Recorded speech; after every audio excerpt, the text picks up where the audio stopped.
How should children be learning in the schools of today? What are the different kinds of teaching and learning methods, and what do we really believe in at Next? The most basic form of teaching is, of course, lecturing.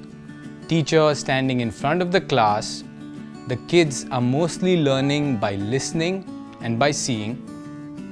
And educators who have reflected on this, they know that you don't really have more than 20 or 30% engagement in this form of teaching.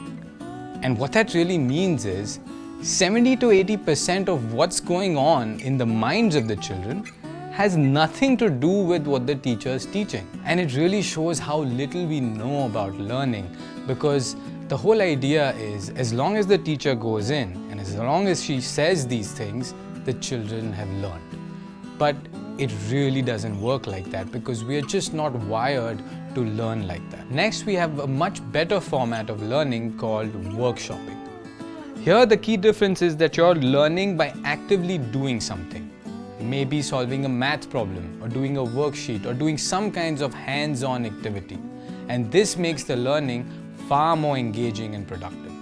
Now, what I'd like to point out is that both of these are teacher-driven forms of learning, as opposed to student-driven learning. Now we move on to the first student-driven form of learning, which we call self-paced learning. Today, people are learning so many things just by watching YouTube videos. They're learning how to cook, they're learning new dances, new exercises, how to code. This is all self-paced, self-driven learning. And the engagement and productivity with this form is incredibly high because you are choosing to do it. And that too at a time and place of your choice. And I'd argue that most of the academic learning in the traditional system also is self-paced. We may think that it's happening in the teacher-driven environments, but really, if you think about how you prepared for your 10th standard or your 12th standard exam, most of the learning happened when you were studying at home by yourself. A lot of the academics at Next is broken down into pieces that the students can learn themselves, because we really believe this is a far more productive and engaging form of learning. So to us, an even higher form of learning is the project-based learning approach. And the key difference here is that you actually have to do something and deliver a real-world output. So say if you learn Adobe Illustrator, which is a graphic design software, by watching videos and tutorials. As we discussed, that's self-paced learning. But if you actually go and say design a logo for a real client in the real world, get their feedback and deliver the final product, that is project-based learning. So really the essence of this is learning by doing, learning from real-world experience.